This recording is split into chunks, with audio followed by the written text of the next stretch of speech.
शिवगंज नाम के गांव में कृष्णा नाम का एक युवा लकड़हारा रहा करता था। जंगलों से लकड़ियां काट कर लाता और उन लकड़ियों को बेचकर जो धन प्राप्त होता उससे अपनी छोटी बहन रूपल और बीमार माँ का लालन पालन करता। उसकी बूढ़ी माँ अधिकतर बीमार रहा करती थी, इसलिए रूपल और कृष्णा मिलजुल कर घर का काम काज कर लिया करते थे। यह देखकर बूढ़ी माँ सोचती थी, कितने बदनसीब हैं मेरे बच्चे, सारा दिन काम काज में लगे रहते हैं। मैं अभागिन तो बीमार होकर चारपाई पर पड़ गई हूँ। अच्छी भली होती तो इनका थोड़ा सा हाथ बटाती। माँ की बीमारी ने कृष्णा और रूपल को समय से पहले ही समझदार बना दिया था। रूपल घर का सारा काम और माँ की देखभाल बड़े ही लगन से करती। कृष्णा अपनी बहन रूपल का बहुत प्यार से ध्यान रखता था। इसी प्रकार उनके दिन गुजर रहे थे। एक दिन जब कृष्णा जंगल से लकड़ी काट कर घर वापस लौटा, तब उसकी बहन ने कहा, भैया माँ की तबीयत अचानक बहुत खराब हो गई है। कृष्णा झट से झोपड़ी के अंदर पहुंच गया, जहां उसकी बीमार माँ करा रही थी। कृष्णा ने कहा, माँ देखो मैं आ गया हूँ। अचानक माँ ने आंखें खोली। दोनों बच्चों को उसने बड़े ही प्यार से देखा। फिर किसी तरह अपनी पीड़ा को दबाकर बोली, मेरे बच्चों लगता है मेरा अंतिम समय आ गया है। कृष्णा ने कहा, ऐसा मत कहो माँ, तुम हमें छोड़कर कैसे जा सकती हो। माँ बोली, कृष्णा तू तो बहुत ही भोला है। अरे मरना जीना किसके वश में है। भगवान ही इस दुनिया में भेजता है और जब ठीक समझता है वापस अपने पास बुला लेता है। कृष्णा रोते हुए कहने लगा, नहीं माँ, मैं तुम्हें नहीं मरने दूंगा। यह सुनकर माँ ने उसकी ओर देखा और कहा, कृष्णा बेटे, मेरे सिर पर हाथ रखकर वचन दे, तू अपनी बहन रूपल को इसी तरह प्यार करता रहेगा और मेरे बाद सदा इसका ध्यान रखेगा, इसे कभी कोई दुख नहीं होने देगा। कृष्णा ने माँ के सर पर हाथ रखकर कहा, मैं वचन देता हूँ माँ, बस अब मैं चैन से मर सकूंगी। इतना कहकर माँ ने एक हिचकी ली और अगले ही पल उसकी गर्दन एक तरफ लुढ़क गई। दोनों बच्चे रो रो के विलाप करने लगे। रूपल और कृष्णा का तो मानो सारा संसार ही लुट गया था। उन्हें प्यार करने वाली माँ उनसे दूर जा चुकी थी। कृष्णा ने बड़े ही दुखी हृदय से माँ का अंतिम संस्कार किया। वह सोच रहा था, मुझे क्या पता था आज मैं जंगल से जो लकड़ियाँ काट कर लाया था वह लकड़ियाँ माँ की चिता में काम आएंगी। माँ की मृत्यु के बाद कृष्णा उदास सा झोंपड़ी में ही पड़ा रहता। वह जंगल में लकड़ियाँ काटने भी नहीं जाता। उसकी यह दशा देखकर एक दिन रूपल ने कहा, भैया ऐसा कब तक चलेगा। माँ तो छोड़कर चली गई, अगर तुम्हें कुछ हो गया तो मेरा इस दुनिया में कौन है। भैया तुम्हें मेरी कसम है, तुम जंगल में जाकर लकड़ियाँ काट कर लाओ। घर से बाहर निकलोगे तो थोड़ा मन पहले की तरह ठीक हो जाएगा। ठीक है रूपल, यदि तुम्हारी ऐसी ही इच्छा है तो मैं लकड़ियाँ काटने जंगल में ज़रूर जाऊँगा। उदास मन से कृष्णा ने कुल्हाड़ी उठाई और जंगल की तरफ चल पड़ा। इस प्रकार एक बार फिर से रूपल और कृष्णा का जीवन पुराने ढर्रे पर चल पड़ा। एक दिन शाम को थका हारा कृष्णा जब घर वापस लौटा तो बोला, रूपल आज तो बहुत ही थक गया हूँ। यह कहकर वह बिना हाथ मुंह धोए चारपाई पर लेट गया। यह देखकर रूपल मुस्कुराकर बोली, भैया मेरी बात मानो, अब तुम शादी कर लो। कृष्णा ने कहा, रूपल तुम क्या कह रही हो। रूपल ने मुस्कुराते हुए कहा, भैया शाम को जब तुम थके हारे घर वापस आओगे तो भाभी तुम्हारे हाथ पांव दबा दिया करेगी। वह हम दोनों की खूब देखभाल करेगी। कृष्णा ने कहा, रूपल तुम्हारा सुझाव तो बहुत ही उत्तम है, परंतु क्या भैया, रूपल ने बीच में ही बोल दिया। कृष्णा ने कहा, हम ठहरे गरीब, भला कौन अपनी बेटी मुझ फटीचर के साथ ब्याएगा। रूपल ने कहा, भला यह भी कोई बात हुई भैया, क्या गरीबों की शादी नहीं होती। कृष्णा ने कहा, मैंने ऐसा कब कहा, गरीबों का भी विवाह होता है। रूपल ने कहा, तब तो तुम्हें अपनी शादी करनी ही होगी और यह मेरी जिद है। कृष्णा ने कहा, ठीक है, जैसे ही कोई योग्य लड़की मुझे दिखाई देगी मैं उसके साथ ब्याह कर लूँगा। इस घटना के दूसरे ही दिन की बात है। कृष्णा जंगल में लकड़ियाँ काटने गया, तभी उसे किसी के रोने की आवाज़ें सुनाई दी। वह आवाज़ सुनकर कृष्णा चौंक गया और सोचने लगा, यह तो किसी औरत के रोने की आवाज़ है।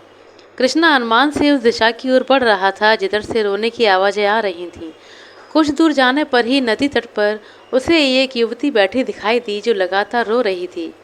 कृष्णा उस लड़की के पास पहुंचा और बोला, तुम कौन हो, इस जंगल में बैठकर क्यों रो रही हो। युवती रोते हुए बोली, मैं बहुत ही अभागिन हूँ, इस जंगल में मेरा सब कुछ लुट गया। कृष्णा बोला, तुम्हारे साथ जो भी दुर्घटना घटी है मुझे विस्तार से बताओ, शायद मैं तुम्हारी कुछ सहायता कर सकूं। युवती ने बताना शुरू किया, मेरा नाम सुपर्णा है। मैं अपने माता पिता और भाई के साथ इस जंगल से गुजर रही थी। मेरे भाई ने इस नदी में नहाने की जिद की। उसकी जिद के आगे झुककर मेरे माता पिता ने उसे नदी में नहाने की आज्ञा दे दी। मेरा भाई जैसे ही नदी में उतरा वह डूबने लगा। मेरे माता पिता भी उसे बचाने के लिए नदी में उतरे, उनका भी वही हाल हुआ। मेरी आंखों के सामने ही मेरे माता पिता और भाई तीनों इस नदी में डूबकर मर गए। यह तो तुम्हारे साथ बहुत ही बुरा हुआ। कृष्णा सुपर्णा की दुख भरी कहानी सुनकर करुणा से भर उठा। सुपर्णा बोली, अब इस दुनिया में मेरा कोई नहीं, समझ नहीं आ रहा कि मैं कहाँ जाऊँ, किसके पास जाऊँ। कृष्णा सोचने लगा कि यह युवती अनाथ है, सुंदर भी है और दुखियारी भी है। यदि मैं इसके सामने विवाह का प्रस्ताव रखूं तो कैसा रहेगा। यह सोचकर उसने झिझक झिझक कर सुपर्णा से कहा, सुपर्णा यदि तुम चाहो तो मेरे साथ मेरे घर चलकर रह सकती हो। सुपर्णा हैरान होकर बोली, तुम्हारे साथ? लेकिन लोग क्या कहेंगे। एक जवान लड़की इस प्रकार एक लड़के के साथ कैसे रह सकती है। कृष्णा ने कहा कि मैं तुमसे शादी कर लूँ तो शायद तुम मेरे साथ चल सको। तुम मुझसे विवाह करके आराम से मेरे घर की मालकिन बनकर रहना। क्या तुम्हें मेरा प्रस्ताव स्वीकार है।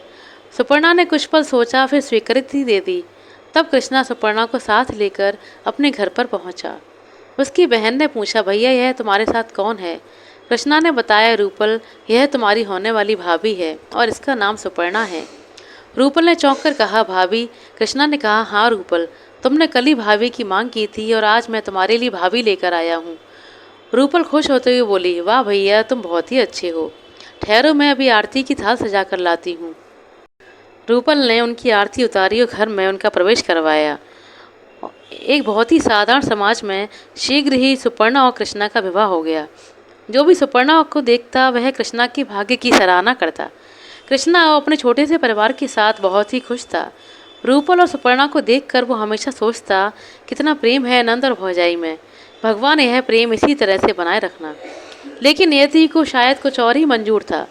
एक दिन सुपर्णा ने कृष्णा से कहा, सुनिए जी, रूपल अब जवान हो गई है, विवाह योग्य हो गई है, क्या उसके विवाह के बारे में नहीं सोचेंगे। कृष्णा बोला, रूपल का विवाह तो करना ही है, पर मुझे वह जान से भी ज़्यादा प्यारी है। मैं उसे अपने से दूर नहीं कर सकता। सुपर्णा ने एकदम से कहा, क्या मतलब। कृष्णा बोला, मतलब यह है कि मैं चाहता हूँ रूपल का विवाह करके हम उसके पति को अपने पास ही रख लेंगे। सुपर्णा ने पूछा, तो क्या उसे घर जमाई बनाओगे। कृष्णा बोला, और नहीं तो क्या। इस प्रकार रूपल हमेशा मेरी आंखों के सामने ही रहेगी। सुपर्णा ने कहा, बड़े ही विचित्र विचार हैं तुम्हारे। कृष्णा की बातें सुनकर सुपर्णा चकित रह गई और रूपल के प्रति उसके मन में कटुता उभर गई। वह सोचने लगी, इस प्रकार तो यह रूपल हमेशा शिला बनकर मेरी छाती पर ही धरी रहेगी। एक दिन की बात है, जब रूपल पानी लेकर आ रही थी, उसने देखा कि कोई औरत और उसकी भाभी दोनों आपस में बातें कर रही हैं।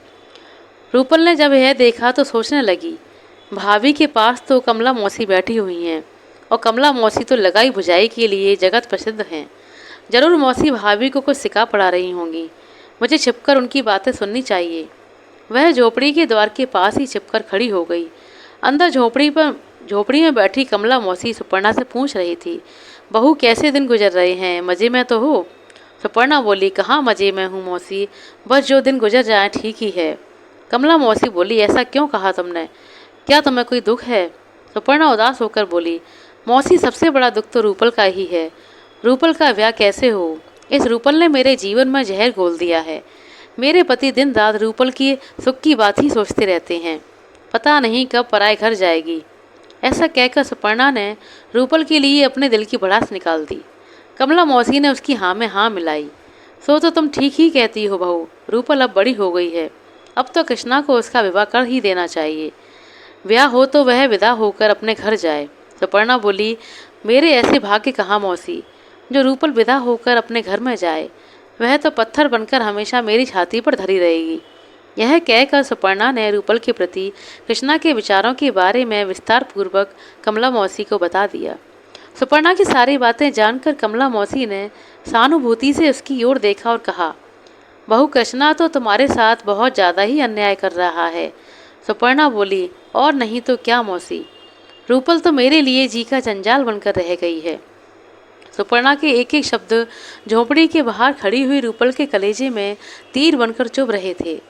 वह सोचने लगी तो सुपर्णा भाभी मुझे छाती पर रखा हुआ पत्थर समझती हैं। दुख के कारण वह स्तब्ध सी खड़ी रह गई।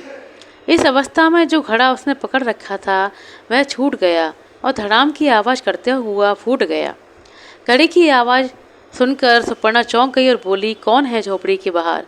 सुपर्णा का कथन सुनकर रूपल ने दुख से नज़र झुकाते हुए कहा, और कोई नहीं है भाभी, बाहर मैं हूँ, तुम्हारे जी का जंजाल। फिर रूपल सर झुकाए हुए उसके सामने आकर खड़ी हो गई। उसे देखकर एक क्षण के लिए सुपर्णा घबरा गई। फिर होठों पर फीकी मुस्कान लाते हुए बोली, क्या कहती हो रूपल? तुम भला मेरी जी का जंजाल कैसे हो सकती हो? तुम तो मेरी प्यारी इकलौती ननद हो। रूपल बोली, भाभी दिल में लगे घाव पर शब्दों की लीपापोती ना करो। बाहर खड़े होकर मैंने तुम्हारी और कमला मौसी के बीच हुए सारे वार्तालाप को सुन लिया है। मैं जान गई हूँ कि मेरे प्रति तुम्हारे विचार कैसे हैं। मैं किसी के दिल पर बोझ बनकर नहीं रह सकती। तुम्हें तुम्हारा घर और परिवार मुबारक हो। अब मैं एक पल के लिए इस घर में नहीं रहूँगी। सुपर्णा बोली, कहाँ जाओगी तुम? रूपल ने कहा, कहीं भी भाभी, दुनिया बहुत बड़ी है, कहीं ना कहीं मुझे सर छुपाने की जगह मिल ही जाएगी। यह सुनकर सुपर्णा बोली, ऐसी बात है तो कल की जाती आज ही चली जाओ, मैं तुम्हें नहीं रोकूंगी। यह सुनकर रूपल की आंखों में आंसू भर आए। उसने एक नज़र झोपड़ी को चारों ओर से देखा, फिर तेजी से मुड़कर झोपड़ी से बाहर निकल गई। यह देखकर मौसी बोली, भगवान ने तेरी सुन ली, रूपल खुद ही घर छोड़कर चली जा रही है। सुपर्णा बोली, मौसी आज मैं बहुत खुश हूँ, अब सारे घर में मेरा ही राज होगा। इधर रूपल चलती गई, उसके पीछे गांव छूटते गए, लेकिन रूपल के पांव नहीं रुके। वह सोचती, सब झूठ है इस दुनिया में, कोई किसी का नहीं होता, सब रिश्ते नाते झूठे हैं। दूसरी ओर शाम को कृष्णा जंगल से अपने घर पहुंचा और बोला, सुपर्णा रूपल कहीं दिखाई नहीं दे रही, कहाँ गई है? सुपर्णा बोली, ननद जी तो पूरे गांव में ऐसे ही घूमती रहती हैं, घर के काम में तो उनका मन लगता ही नहीं, उनका कहीं कोई ठौर ठिकाना हो तो मैं बताऊं। पत्नी की स्वर में कटुता को कृष्णा ने पहचान लिया। उसने सुपर्णा को तीखी नज़रों से देखते हुए कहा, सुपर्णा क्या कह रही हो? जल्दी बताओ, रूपल कहाँ है? सुपर्णा बोली, रूपल घर छोड़कर चली गई है। कृष्णा पर तो मानो जैसे वज्रपात हो गया। वह बोला, क्या कहा तुमने? रूपल घर छोड़कर चली गई, लेकिन क्यों? तब सुपर्णा ने कृष्णा को रूपल के जाने की घटना बताई।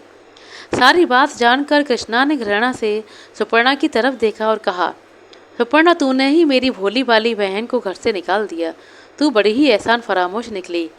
रूपल ने आरती की थाल के साथ तेरा स्वागत किया था घर में, और तूने उसी को घर से बाहर निकाल दिया। ऐसा करके तूने मेरी स्वर्गीय माँ की आत्मा को बहुत ही कष्ट पहुँचाया है। अब संभाल अपने घर को, मैं रूपल को ढूंढने जा रहा हूँ। अब मैं लौटूंगा तो केवल अपनी बहन रूपल के साथ, वरना नहीं लौटूंगा और तेरा कभी चेहरा भी नहीं देखूंगा। इतना कहकर कृष्णा रूपल की खोज में चल दिया। वह उस दिशा में चलने लगा कि जिस दिशा में उसकी बहन गई थी। इधर जब रूपल लगातार चलती हुई वन में एक आश्रम के पास पहुंची तो अचानक से उसका सर चकराया और भूमि पर गिरकर मूर्छित हो गई। कुछ देर के बाद में जब उसे होश आया तो उसके सामने एक ऋषि बैठे हुए थे। रूपल ने कहा, मैं कहाँ हूँ? ऋषि ने कहा, बेटी इस समय तुम पुरंदर ऋषि के आश्रम में हो। रूपल ने पूछा, मैं यहाँ पर कैसे आई ऋषिवर? ऋषि ने कहा, बेटी तुम हमारे आश्रम के बाहर बेहोश होकर गिर पड़ी थी, हम तुम्हें उठाकर लाए हैं। रूपल दुखी मन से बोली, आप मुझे यहाँ क्यों लेकर आए? मुझे जंगली जानवरों के भरोसे ही छोड़ दिया होता। ऋषि बोले, क्या कहती हो बेटी? तुम्हें मरने के लिए जंगली जानवरों के भरोसे कैसे छोड़ देता? रूपल बोली, हाँ ऋषिवर, मेरे जीवन में कुछ नहीं बचा, मुझे जीने की कोई लालसा नहीं है ऋषिवर। ऋषि ने कहा, लगता है बेटी तू दुखों की मारी है, तू मुझे अपनी पूरी कहानी सुना ताकि मैं उस कारण को जान सकूं जिसकी वजह से तेरे मन में जीवन के प्रति अरुचि उत्पन्न हो गई। तब रूपल ने पुरंदर ऋषि को अपने विषय में सारी बातें विस्तार पूर्वक बताईं। रूपल के विषय में सब कुछ जानने के बाद पुरंदर ऋषि ने उससे कहा, बेटी तुम्हारी भाभी सुपर्णा ने तुम्हारे साथ बहुत अन्याय किया है, परंतु इसका मतलब यह है नहीं कि तुम अपने जीवन में आने वाली कठिनाइयों से हार मान लो। रूपल रोते हुए बोली, तो आप ही बताइए ऋषिवर, इतनी बड़ी दुनिया में मैं कहाँ जाऊँ? ऋषि ने कहा, बेटी तुम्हें कहीं जाने की आवश्यकता नहीं है, आज से तुम मेरी बेटी बनकर इस आश्रम में रह सकती हो। इधर कृष्णा रूपल की खोज में गांव-गांव भटकता रहा। उधर रूपल आश्रम में रहकर जीवन गुजारने लगी। वह आश्रम की साफ सफाई करती, पूजा अर्चना के लिए वन में जाकर पुष्प तोड़कर लाती, सरोवर से जल भरकर लाती। अब उसकी यही दिनचर्या थी। एक दिन जब वह सरोवर से पानी ले रही थी, तभी उसे एक आवाज़ सुनाई दी, रूपल ओ रूपल। रूपल ने तत्काल ही पलटकर पीछे की ओर देखा और कहा, भैया तुम? कृष्णा बोला, रूपल मैंने तुझे कहाँ कहाँ नहीं ढूंढा, कहाँ कहाँ नहीं खोजा, तू मुझे छोड़कर क्यों चली आई? कृष्णा दौड़कर रूपल के पास आया और बोला, रूपल इस प्रकार तू वन में क्या कर रही है? चल घर वापस चल। रूपल ने स्नेह से कृष्णा की ओर देखते हुए कहा, भैया वह सुपर्णा भाभी का घर है, मेरा नहीं। ईश्वर ने मुझसे मेरे माता पिता छीन लिए और भाभी ने मेरा सगा भाई छीन लिया। अब इस संसार में ईश्वर के सिवाय मेरा कोई नहीं। तुम घर वापस लौट जाओ भैया, मैं शेष जीवन अपना इसी वन में रहकर गुजारूंगी। कृष्णा ने कहा, रूपल इतनी जिद ना करो, मेरा कहा मानो और घर वापस लौट चलो। मैंने माँ को वचन दिया था कि तुम्हारी हमेशा रक्षा करूंगा। अगर तुम नहीं चल रही तो मैं भी वापस लौटकर नहीं जाऊंगा, मैं भी तुम्हारे साथ इसी वन में रहूंगा। रूपल ने कहा, भैया जैसी तुम्हारी मर्जी, ऐसा करो चाहे वैसा करो, मुझे इन बातों से कोई फर्क नहीं पड़ता। तब कृष्णा को साथ लेकर वह आश्रम में वापस आ गई। आश्रम में पहुंचकर रूपल ने कृष्णा का परिचय पुरंदर ऋषि से करवाया। ऋषिवर, यह मेरा भाई कृष्णा है। भैया चाहते हैं कि वह भी मेरे साथ इसी आश्रम में रहें। ऋषि बोले, यदि इस आश्रम में रहना चाहते हो तो मुझे कोई आपत्ति नहीं। यह सुनकर कृष्णा के मुख पर खुशी की लहर दौड़ गई।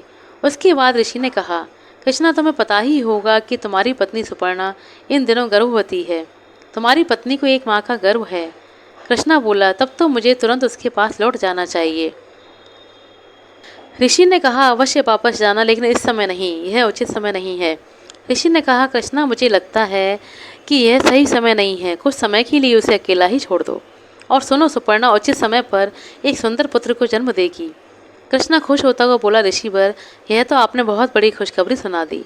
ऋषि ने कहा, कृष्णा अभी तुम यहीं पर रुको, तुम्हें और रूपल को मेरे आश्रम में जब तक मैं चाहूँगा तब तक रहना पड़ेगा। क्या तुम्हें यह स्वीकार है? कृष्णा ने कहा, हाँ ऋषिवर मुझे स्वीकार है।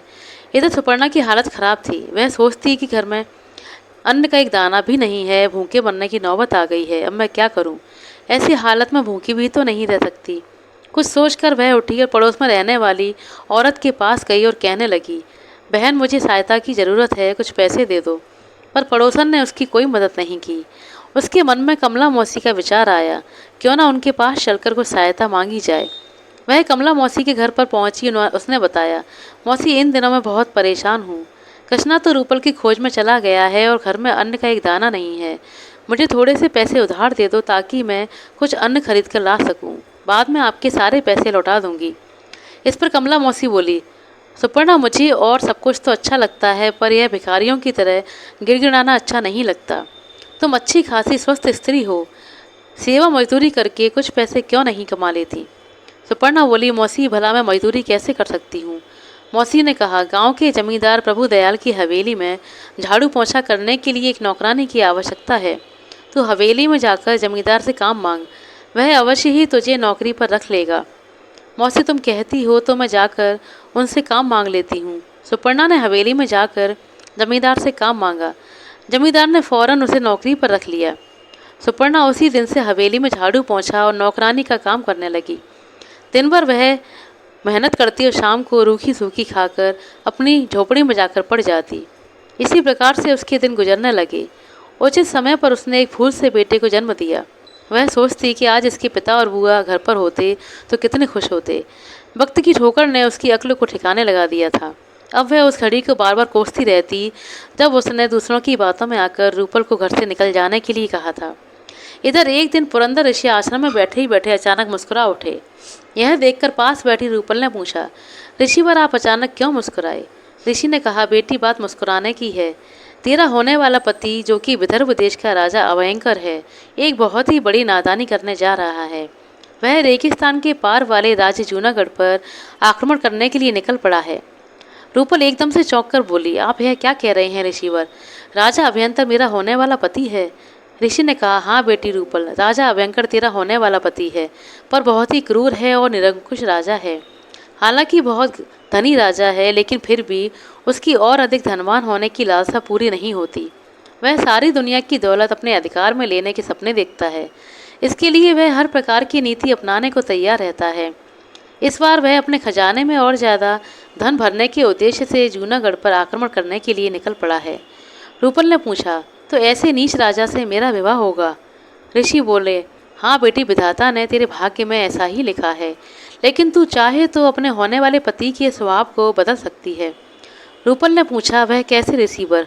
ऋषि ने बताया, तुझे साधु का वेश बनाकर उस रेगिस्तान में जाना होगा जिस रेगिस्तान में इस समय राजा अभयंकर अपनी सेना के साथ गुजर रहा है।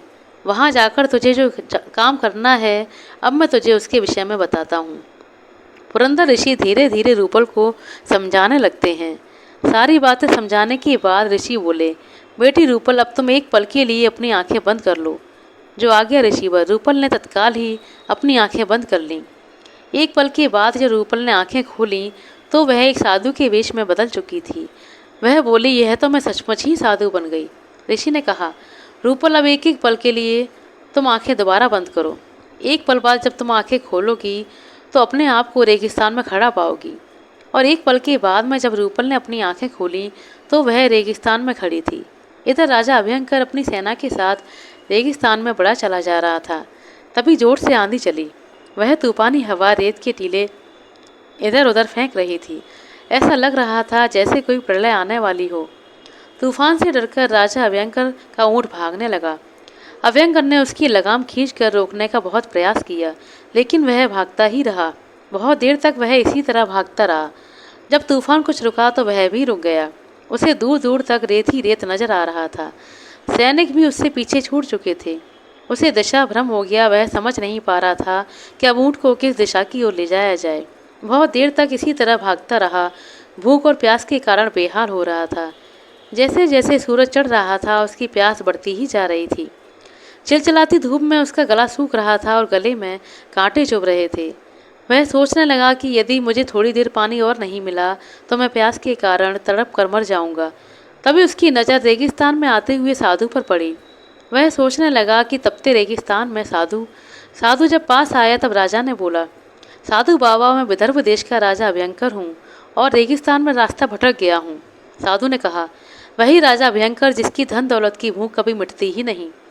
अभयंकर ने शर्मिंदगी भरे स्वर में कहा, जी साधु बाबा, लेकिन मैं इस समय बहुत मुसीबत में हूँ। प्यास के कारण मेरा गला सूख रहा है। क्या आप मुझे ऐसी जगह बता सकते हैं जहाँ मुझे पीने का पानी मिल जाए? पानी तो मेरे कमंडल में ही है। वैसे यहाँ कोसों दूर तक पानी का कोई नामो निशान नहीं है। अभयंकर ने कहा, साधु बाबा, मेहरबानी करके आप मुझे अपने पानी में से थोड़ा सा पानी पिला दीजिए और मेरी जान को बचाइए। मैं आपका यह उपकार कभी नहीं भूलूंगा। साधु ने कहा, इस रेगिस्तान में पानी की एक एक बूंद बहुत कीमती है। यह पानी मैं तुम्हें यूं नहीं पिला सकता। पहले यह बताओ कि पानी के बदले तुम मुझे क्या दोगे? अभयंकर ने कहा, इस समय तो मेरे पास यह ऊँट और हीरे मोती के अलावा कुछ आभूषण हैं। यह सब मैं आपको दे दूंगा, बस आप जल्दी से पानी पिलाकर मेरी जान बचाइए। साधु ने कहा, बस इतनी ही कीमत दोगे इस पानी की? अभयंकर ने कहा, इस समय मेरे पास और भी कुछ नहीं। हाँ, विदर्भ पहुँचकर आप जो चाहेंगे मैं दे दूंगा। तो सुनो, मुझे इस प्यास बुझाने के बदले में तुम्हारा राज्य और खजाना चाहिए। कहो, मंजूर है? साधु की बातें सुनकर राजा कुछ पल के लिए सोच में पड़ गया, परंतु उसे प्यास के कारण मौत मंजूर नहीं थी। इसलिए वह बोला, ठीक है, मैं आपको सब कुछ देने के लिए तैयार हूँ। तब साधु ने मुस्कुराकर पानी का कमंडल अभयंकर को दे दिया। राजा अभयंकर गटागट पानी पीने लगा। पानी बहुत ही मीठा था, ठंडा था। उसे पीकर अभयंकर ने तृप्ति की सांस ली। पानी पीने के बाद वह साधु से बोला, आपके कमंडल का पानी पानी नहीं, अमृत जान पड़ता है। इसे पीकर मेरी जान में जान आ गई। मैं आपका बहुत बहुत धन्यवाद देता हूँ साधु बाबा। यह सुनकर साधु को क्रोध आ गया। वह बोले, साधु, अब मैं नहीं, तुम हो अभयंकर। मैं अब विदर्भ का राजा हूँ। विदर्भ के राजा को साधु कहने की गुस्ताखी तुमने कैसे की? अरे साधु तो तुम हो, तुम्हारे पास अब एक भी कौड़ी नहीं है। अभयंकर बोला, आप इस मूर्ख को क्षमा करें। सचमुच मुझसे बहुत बड़ी गलती हो गई। आप ठीक ही कहते हैं, मैं सचमुच साधु हूँ और आप राजा हैं। साधु हंसने लगा। अभयंकर हैरानी से उसकी ओर देखकर बोला, इस उजाड़ रेगिस्तान में आपको हंसने के लिए भला कौन सी बात मिल गई? साधु बोले, मैं तो तुम पर ही हंस रहा हूँ। तुमने धन दौलत, सोना चांदी, महल, इन सब के पीछे अपना दीन ईमान छोड़ दिया था। हजारों लोगों का खून बहाया, अपनी प्रजा पर अत्याचार किया। तब जाकर यह दौलत इकट्ठी हुई। पर इस दौलत की कीमत आखिर क्या निकली? 2 चुल्लू पानी। क्या इसलिए तुमने लूटपाट मचाई थी? क्या इसलिए तुमने प्रजा पर अत्याचार किए थे? साधु की बातें सुनकर राजा भयंकर पत्थर के बुत की तरह खड़ा रह गया। उसका सर चकराने लगा। वह सोचने लगा, साधु महाराज सच ही तो कह रहे हैं। उसका मन पश्चाताप से भर उठा। वह शर्मिंदा होकर साधु से बोला, आपने मेरी आंखें खोल दी। साधु बोले, राजन, तुम भी अब विदर्भ के राजा हो। जाओ, वापस जाकर अपनी प्रजा के दुख दर्द जानने की कोशिश करो। लोगों की भलाई में बाकी के दिन गुजारो। इस दौलत को खजाने खजाने की अंधेरी कोठरी में बंद ना रखो, बल्कि अच्छे कार्यों में लगाओ, और यही तुम्हारा प्रायश्चित होगा। अभयंकर ने कहा, ठीक है साधु बाबा, आप जैसा कहेंगे मैं वैसा ही करूँगा। तभी उसके सैनिक उसे ढूंढते हुए वहां पर आ पहुंचे। सेनापति आगे बढ़कर उससे बोला, महाराज, आप कहाँ चले गए थे? हमने आपको बहुत खोजा, आज्ञा दें तो अब आगे की ओर प्रस्थान करें। अभयंकर ने कहा, सेनापति जी, अब हम आगे नहीं, वापस विदर्भ चलेंगे।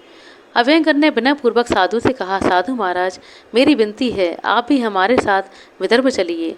कुछ दिन हमारे यहाँ ठहर कर अतिथि सेवा स्वीकार कीजिए। साधु बोले, हम तुम्हारा अनुरोध नहीं डालेंगे। उसी समय अभयंकर और उसकी सेना वापस विदर्भ की ओर लौट पड़ी और साधु के वेश में रूपल भी उसके साथ चल पड़ी। विदर्भ पहुंचकर अभयंकर ने रूपल को राजकीय अतिथि गृह में ठहराया और कहा, साधु बाबा, आप यहाँ विश्राम करें, मैं जाकर आपके लिए भोजन का प्रबंध करवाता हूँ। रूपल लंबा सफर तय करने के बाद थकी सी महसूस कर रही थी, इसलिए उसने अपनी थकावट उतारने के लिए स्नान करने का निश्चय किया। इधर राजमहल में प्रधान रसोइये ने आकर अभयंकर को सूचना दी, महाराज, साधु बाबा जी के लिए भोजन तैयार हो गया है। ठीक है, हम स्वयं जाकर साधु महाराज को भोजन के लिए बुलाकर लाते हैं। यह कहकर अभयंकर अतिथि गृह की ओर चल दिया। अभयंकर जब अतिथि गृह में पहुंचा तो उस समय रूपल अपने असली रूप में वहां मौजूद थी। राजा सोचने लगा, साधु बाबा के कक्ष में औरत है, कैसे हो सकता है? तब हैरत में डूबकर राजा ने पूछा, सुंदरी, तुम कौन हो और साधु महाराज कहाँ हैं? रूपल ने कहा, महाराज, मेरा नाम रूपल है और मैं ही साधु बाबा हूँ। अभयंकर ने चौंक कर कहा, क्या मतलब? रूपल ने कहा, महाराज, साधु के वेश में रेगिस्तान में मैं ही आपको मिली थी। फिर रूपल ने विस्तार पूर्वक अभयंकर को सारी बातें बताईं। सारी बातें जानकर राजा ने कहा, रूपल, पुरंदर ऋषि ने तुम्हें बताया था कि तुम्हारा विवाह मुझसे होगा, क्या तुम इस संबंध को स्वीकार करोगी? रूपल ने कहा, क्यों नहीं महाराज, यह तो मेरा सौभाग्य होगा। उसी दिन राजा अभयंकर ने रूपल के साथ विवाह कर लिया। विवाह के पश्चात रूपल अभयंकर के साथ पुरंदर ऋषि के आश्रम पहुंची, जहां पर उसके भाई ने दोनों का स्वागत किया। तब वे तीनों पुरंदर ऋषि के पास पहुंचे। राजा अभयंकर पुरंदर ऋषि के चरण स्पर्श करता हुआ बोला, ऋषिवर, आपके कारण ही मैंने कुमार्ग को छोड़कर सही मार्ग अपनाया है। ना आप साधु के वेश में रूपल को मेरे पास भेजते और ना ही मेरी आंखें खुलती। ऋषि बोले, राजन, मुझे खुशी है कि तुमने सत्य को पहचान लिया है। तब पुरंदर ऋषि ने कृष्णा और रूपल से कहा, अब तुम दोनों अपने गांव सुपर्णा के पास जाओ और वहां पर पश्चाताप की अंगरी में वह जल रही है। जो आज्ञा महाराज, कहकर वे वहां से निकल गए। इधर शिवगंज में सुपर्णा बहुत ही दुखी थी। वह सोचती थी कि भगवान, कब मेरे कष्टों को दूर करोगे और मेरे पति ननद को शीघ्र ही मेरे पास कब भेजोगे? मुझ पर दया करो भगवान। यही वह क्षण था जब राजा अभयंकर का रथ उसकी झोपड़ी के बाहर आकर रुका। रूपल के कहने पर कृष्णा अकेला ही रथ से उतरकर झोपड़ी में गया। तब उसकी पत्नी सुपर्णा ने कहा, स्वामी, आप आ गए। वह दौड़कर उसके कदमों में लिपट गई और फूट फूट कर रोने लगी। वह बार बार एक ही बात कहती कि मुझे क्षमा करो, मैं अपराधी हूँ। कृष्णा ने यह देखकर उससे कहा, सुपर्णा, तुम मेरी नहीं बल्कि रूपल की अपराधी हो और जाओ उसी से जाकर क्षमा मांगो। सुपर्णा ने पूछा, कहाँ है रूपल? कृष्णा ने बताया, वह बाहर रथ में अपने पति के पास बैठी है। रथ के पास पहुंचकर हाथ जोड़कर वह रूपल से बोली, रूपल, मुझे क्षमा कर दो, मैंने तुम्हें बहुत ही कड़वे वचन कहे थे। रूपल ने कहा, भाभी, मुझे तुमसे कोई शिकायत नहीं है, यह सब वक्त का ही खेल था। सुपर्णा आदर सहित अभयंकर और रूपल को झोपड़ी में ले गई। झोपड़ी में जाकर जो भी रूखा सूखा भोजन था उन्हें बड़े ही प्रेम के साथ खिलाया। तब रूपल कृष्णा और सुपर्णा से बोली, अब मैं तुम दोनों को इस झोपड़ी में नहीं रहने दूंगी, तुम्हें मेरे साथ विदर्भ चलना होगा। कृष्णा और सुपर्णा ने रूपल का यह प्रस्ताव बड़ी ही खुशी से मान लिया और फिर सभी एक साथ सुखी परिवार की तरह रहने लगे। आशा करते हैं दोस्तों आपको हमारा द्वारा सुनाई गई यह कहानी अच्छी लगी होगी। कहानी पसंद आई हो तो कृपया लाइक कर दें, शेयर कर दें। चैनल पर नए हैं तो सब्सक्राइब कर लें। अपना कीमती समय देने के लिए बहुत बहुत धन्यवाद। मिलते हैं अगली वीडियो में, तब तक के लिए नमस्कार।